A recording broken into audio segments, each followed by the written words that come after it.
Hey.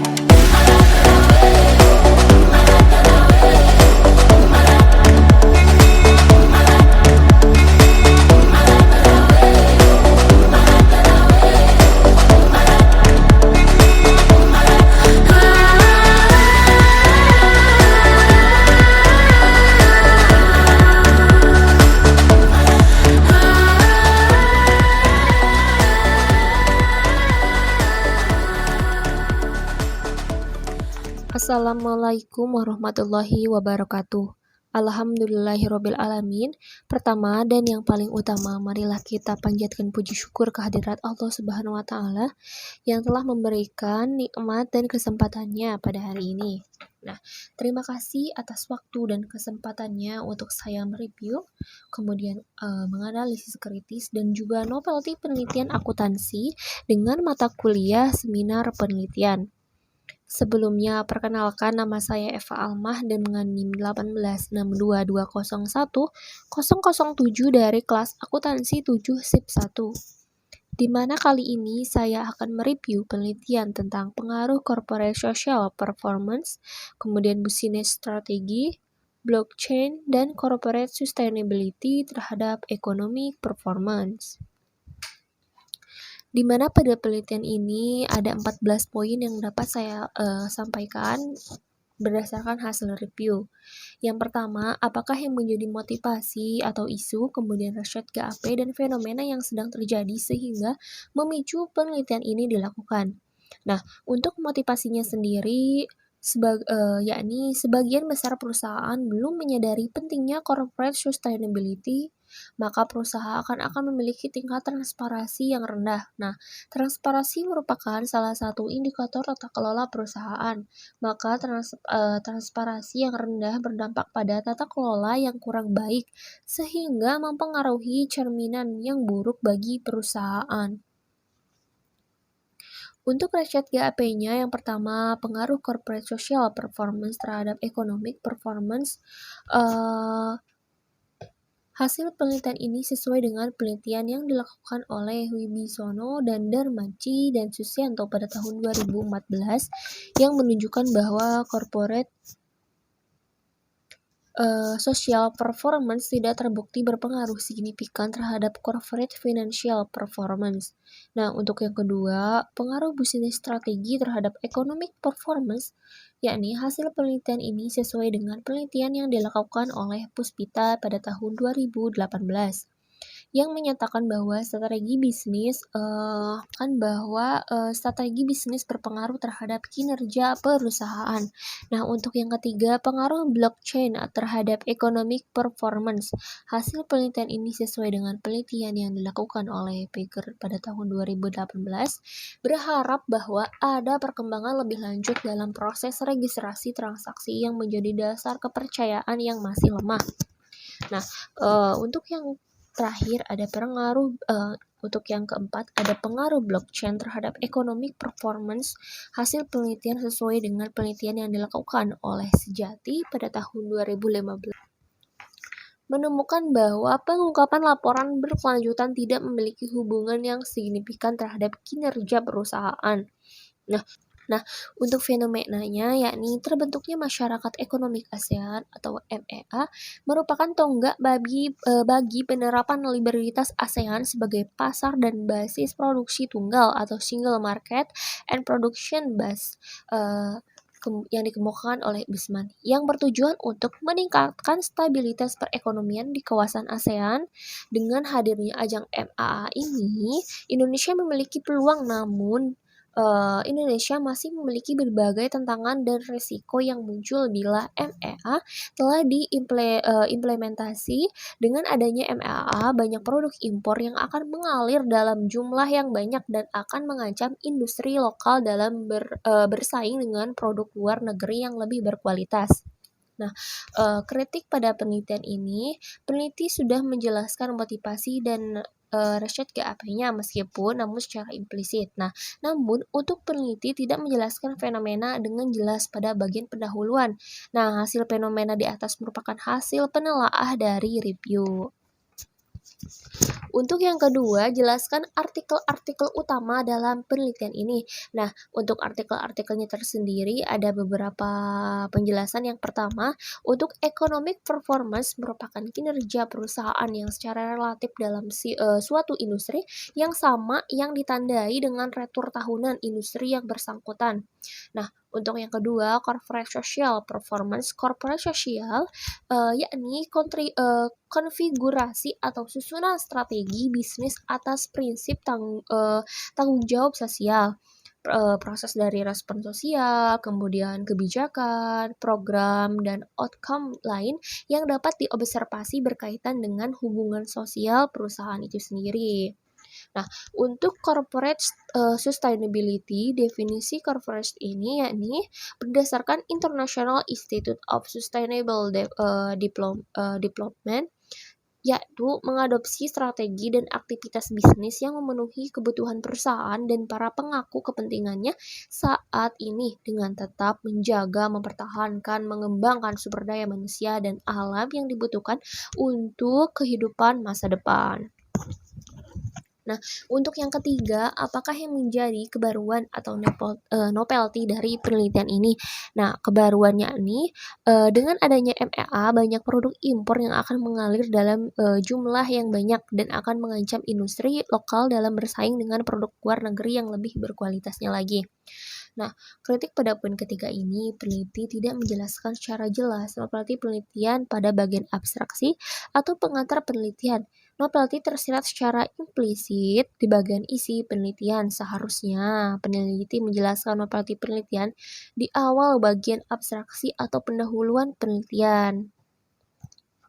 Nah, novelty yang disajikan di atas merupakan hasil penelaahan dari review di bagian kesimpulan penelitian ini. Nah, untuk yang keempat, apakah research question atau perumusan masalah dari penelitian ini? Yang pertama, apakah corporate social performance berpengaruh terhadap potensi economic performance itu sendiri? Nah, untuk yang kedua, apakah business strategi mempengaruhi potensi economic performance? Yang ketiga, ada blockchain mempengaruhi potensi economic performance. Untuk yang terakhir, apakah corporate sustainability mempengaruhi potensi economic performance? Nah, untuk kritik pada poin keempat ini, peneliti sudah cukup jelas dalam menampilkan perumusan masalah dalam penelitian ini. Nah, untuk poin kelimanya, apa tujuan penelitian ini? Nah, tujuan penelitian ini yakni untuk mengetahui hubungan corporate social performance mempengaruhi potensi economic performance. Nah, untuk yang kedua, untuk mengetahui apakah bisnis strategi mempengaruhi potensi economic performance. Untuk yang ketiga, untuk mengetahui apakah blockchain mempengaruhi potensi economic performance. Nah, untuk yang terakhir, untuk mengetahui apakah corporate sustainability mempengaruhi potensi economic performance. Untuk kritik pada poin kelima ini, peneliti tidak menjelaskan antara tujuan penelitian dan hipotesis dalam bagian yang terpisah meskipun secara implisit. Nah, untuk poin keenam, apakah kontribusi dari penelitian ini? Nah, untuk kontribusi ini dalam studi yang difokuskan pada menjelaskan hubungan antara pengaruh CSP, kemudian business strategi, kemudian blockchain, dan corporate sustainability berpengaruh terhadap economic performance. Nah, serta peran economic performance, kemudian CSP, business strategi, blockchain, dan corporate sustainability. Nah, untuk ketujuhnya, apakah green theory yang digunakan dalam penelitian ini? Nah, di sini peneliti menggunakan beberapa teori untuk penelitian tersebut, yakni yang pertama ada stewardship theory. Nah, stewardship theory ini yakni teori psikologi dan sosiologi serta berasal dari pemikiran akuntansi manajemen, di mana steward termotivasi untuk berkelakuan sesuai dengan keinginan prinsipalnya. Nah, untuk yang kedua ada positive accounting theory. Di sini peneliti menggunakan teori akuntansi positif yang berupaya menjelaskan sebuah proses yang dapat menggunakan kemampuan, kemudian pemahaman, mengetahui akuntansi serta penggunaan kebijakannya. Nah, kemudian yang paling sesuai untuk menghadapi kondisi terutama di masa mendatang. Nah, untuk teori selanjutnya yakni teori stakeholder. Nah, teori ini menggambarkan kepada pihak mana saja perusahaan bertanggung jawab. Nah, stakeholder sendiri merupakan individu atau kelompok yang dapat dipengaruhi atau mempengaruhi pencapaian dari tujuan perusahaan. Nah, untuk poin ini, kritik yang dapat saya sampaikan, peneliti sudah cukup jelas dalam menyampaikan grand teori yang digunakan. Untuk poin ke-8, jelaskan keterkaitan grand teori yang digunakan dengan penelitian yang sedang dilakukan. Nah, untuk teori stewardship teori, hubungan stewardship dalam penelitian ini pada economic performance-nya, yaitu manajer tidak termotivasi oleh tujuan individu, melainkan pada sasaran hasil utama mereka untuk kepentingan organisasi dan mengedepankan kepentingan organisasi lebih efektif, efisien, menempatkan kepentingan jangka panjang, kemudian di atas kepentingan pribadinya.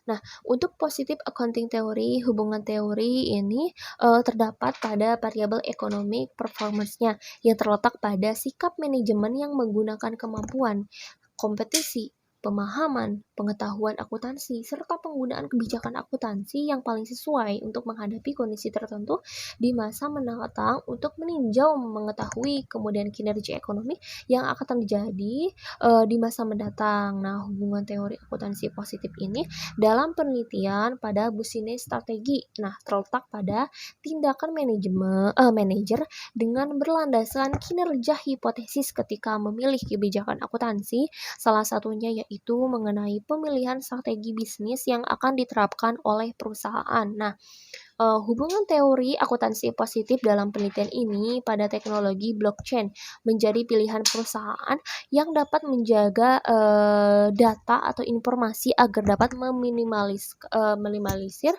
tingkat error dan kecurangan yang terjadi pada perusahaan. Nah, untuk teori terakhir ada teori stakeholder. Nah, hubungan teori ini terdapat pada variabel sustainability report. Nah, merupakan laporan yang digunakan perusahaan untuk menginformasikan perihal kinerja ekonomi, sosial, dan lingkungan. Nah, dengan pengungkapan ini diharapkan perusahaan mampu memenuhi kebutuhan informasi keuangan dan non-keuangan perusahaan yang dibutuhkan oleh para stakeholder. Nah, hubungan teori stakeholder dalam penelitian ini pada corporate social performance. Nah, penerapan corporate social performance dapat menjadi strategi perusahaan untuk memenuhi kepentingan dari para stakeholder. Nah, akan informasi non-keuangan perusahaan terkait dengan dampak sosial, kemudian dampak lingkungan yang timbul dari adanya aktivitas perusahaan itu sendiri. Nah, kritik pada poin ini, peneliti sudah cukup jelas menjelaskan keterkaitan grand teori. Nah, untuk poin ke-9,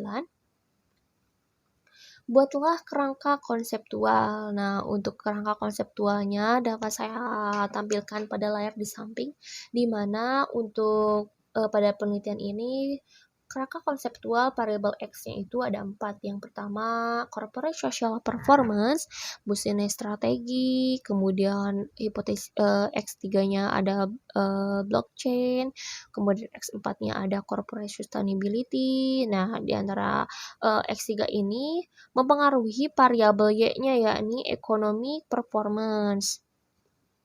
Nah, kritik yang dapat saya sampaikan untuk poin ke-9 ini, peneliti tidak membuat kerangka konseptual. Nah, sehingga tidak dapat memberikan petunjuk atau gambaran bagi pembaca termasuk saya. Nah, karena pada dasarnya tujuan kerangka konseptual merumuskan konsep yang mendasari penyusunan dan pengembangan SAP yang selanjutnya dapat disebut standar. Nah, tujuannya adalah sebagai acuan bagi para pengguna laporan keuangan dalam menafsirkan informasi yang disajikan pada laporan keuangan yang disusun dengan sesuai dengan standarnya. Nah, untuk poin ke-10, apakah hipotesis penelitian? Nah, untuk hipotesisnya yang pertama ada corporate social performance berpengaruh terhadap economic performance. Hipotesis keduanya business strategi berpengaruh terhadap economic performance. Kemudian hipotesis ketiganya ada blockchain berpengaruh terhadap economic performance. Kemudian hipotesis keempatnya ada corporate sustainability berpengaruh terhadap economic performance. Nah, tidak ada kritik pada poin ke-10. Nah, baik. Untuk poin ke-11-nya, jelaskan metode penelitian yang digunakan. Nah, di antaranya ada rancangan penelitian, definisi operasional variabel, dan pengukuran teknik penarikan sampel. Kemudian ada unit analisis, jenis data yang digunakan, uji kelayakan model, dan metode analisis data yang lainnya. Nah, untuk yang pertama, rancangan penelitian. Nah, di sini peneliti menggunakan analisis statistik deskriptif, yakni penggambaran umum terhadap objek penelitian yang dijadikan sampel penelitian itu. Nah, statistik deskriptif ini menunjukkan nilai minimum, maksimum, rata-rata, dan standar deviasi. Nah, untuk kritik pada poin ini, peneliti sudah menampilkan rancangan penelitiannya secara jelas. Nah, untuk definisi operasional variabel dan pengukurannya dapat dilihat pada layar di samping yang dapat saya tampilkan. Nah, untuk yang pertama, economic performance pengukurannya menggunakan ECP. Nah, untuk corporate social performance menggunakan CSP, kemudian untuk blockchain menggunakan disclosure level. Untuk business strategi pengukurannya menggunakan R&D insight, ada sales effort, kemudian employee incentive. Nah, ada capital incentive, kemudian ada employee fluktuatif, kemudian ada sales growth. Nah, untuk corporate sustainability-nya ini variabel dan pengukurannya menggunakan dimensi ekonomi, kemudian ada dimensi lingkungan, ada dimensi sosial. Nah, selanjutnya untuk selanjutnya teknik penarikan sampelnya di sini peneliti menggunakan teknik purposive sample, yakni penelitian menggunakan data perusahaan manufaktur yang terdaftar di Bursa Efek Indonesia pada tahun 2014 sampai dengan tahun 2018. Nah, peneliti sudah cukup jelas dalam menjelaskan penarikan sampel, namun peneliti tidak menjelaskan kriteria pengambilan penelitian dengan menyebutkan kriteria penarikan sampel yang digunakan dalam penelitian yang diteliti. Nah, untuk poin D-nya unit analisis. Nah, untuk unit analisisnya di sini peneliti menggunakan 17 perusahaan manufaktur yang terdaftar di Bursa Efek Indonesia pada tahun 2014 sampai dengan tahun 2018. Nah, untuk jenis datanya di sini jenis data dalam penelitian ini yakni menggunakan data sekunder perusahaan manufaktur yang dikumpulkan dari sumber dengan menggunakan teknik dokumentasi, yaitu suatu metode pengumpulan data dengan cara melakukan analisis terhadap semua catatan dan dokumen yang dimiliki oleh objek penelitian. Nah, dan laporan keuangan didapat melalui website kritik pada poin ini, peneliti sudah jelas dalam menampilkan jenis data secara implisit. Nah, untuk uji kelayakan model di sini, untuk uji kelayakan model, peneliti menggunakan analisis regresi data panel. Nah, untuk selanjutnya metode analisis datanya, peneliti menggunakan uji Chow. Nah, dapat saya tampilkan tabel di samping. Kemudian ada uji Hausman. Untuk yang terakhir ada uji Lagrange multiplier. Nah, kritik pada poin ini peneliti sudah jelas menyampaikan metode analisis datanya. Nah, untuk poin ke-12, jelaskan persamaan regresi yang digunakan. Nah, untuk pengujian hipotesis penelitiannya. Nah, di sini dapat saya tampilkan di samping persamaan regresi untuk pengujian hipotesisnya. Nah, untuk kritik pada poin ini, peneliti cukup jelas dalam menampilkan persamaan regresi data panel pada penelitiannya. Nah, baik, untuk poin selanjutnya, Jelaskan pembahasan hasil penelitian, kemudian statistik deskriptif, kemudian hasil uji kelayakan model, hasil uji hipotesis. Nah, serta pembahasan pada hasil penelitian ini. Nah, untuk poin pertama ada analisis deskriptif ya. Nah, untuk analisis deskripsi ini Nah, untuk analisis deskriptif ini pada tabel di samping bahwa dapat disampaikan rata-rata nilai SCP selama periode pengamatan pada tahun 2014 sampai dengan tahun 2018 ada 18,775. Nah, nilai SCP tertinggi yaitu sebesar 22,27. Nah, nilai SCP terendah dialami oleh Nah, untuk SCP terendahnya yaitu 16,55. Nah, di mana nilai standar deviasi dari variabel SCP sebesar 1,338. Nah, rata-rata nilai CSP selama periode pengamatan 2014 sampai dengan 2018 adalah 0,01. Nah, nilai CSP tertinggi yaitu sebesar 0,04 dan nilai CSP terendah yaitu 0,002, di mana nilai standar deviasi dari variabel CSP sebesar 0,007. Kemudian rata-rata nilai BS selama periode pengamatan 2014 sampai dengan 2017 adalah 17,159. Nah, nilai BS tertinggi yaitu sebesar 28,00 dan nilai BS terendah yaitu 9,00, di mana nilai standar deviasi dari variabel BS sebesar 4,213. Nah, kemudian rata-rata nilai BC selama periode pengamatan 2014 sampai dengan tahun 2018 adalah 0,186. Nah, nilai BC tertinggi yaitu sebesar 0,545 dan nilai BC terendah yaitu sebesar 0,09, di mana nilai standar deviasi dan variabel BC sebesar 0,123. Nah, untuk rata-rata nilai CS selama periode pengamatan 2014 sampai dengan 2018 adalah 97,2. Nah, nilai CS tertinggi itu sebesar 1,101. Nah, kemudian untuk yang kedua ada uji kelayakan model. Dari hasil uji kelayakan model adalah untuk uji F-nya itu dapat saya tampilkan pada label tabel di samping. Berdasarkan tabel di samping menunjukkan bahwa nilai F statistiknya sebesar 46,666, sementara untuk F tabelnya dengan tingkat nilai A sebesar 5%, didapat nilai F T-tabel sebesar 2,49.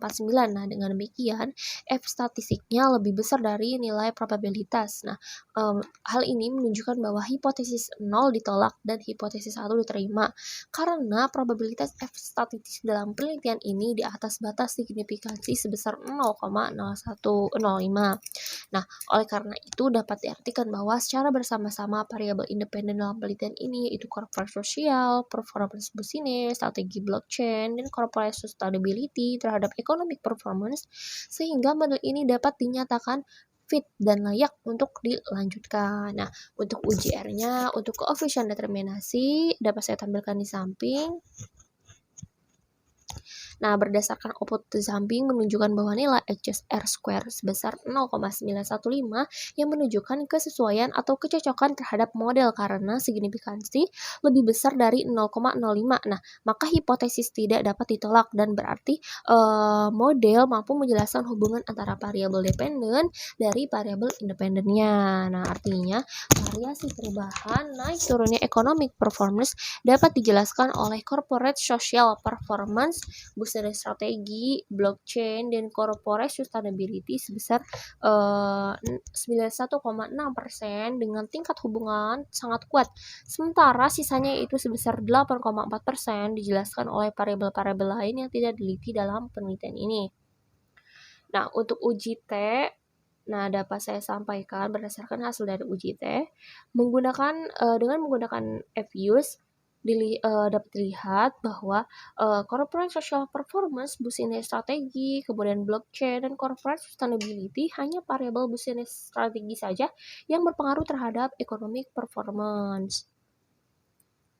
Nah, Untuk uji yang terakhir ada uji hipotesis. Nah, untuk uji hipotesis pertama, pengaruh corporate social performance terhadap economic performance. Nah, dapat berdasarkan hasil penelitian menunjukkan bahwa corporate social performance dengan nilai tes statistik sebesar bahwa hasil regresi data panel menunjukkan arah yang tidak sama dengan hipotesis, maka dapat disimpulkan bahwa hipotesis satu ditolak. Dengan demikian, corporate social performance tidak memiliki pengaruh terhadap economic performance.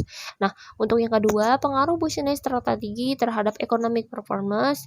Untuk hipotesis keduanya yaitu bisnis strategi berpengaruh terhadap economic performance. Nah, disimpulkan pada hasil disebut dengan bisnis strategi memiliki pengaruh terhadap economic performance dengan arah positif.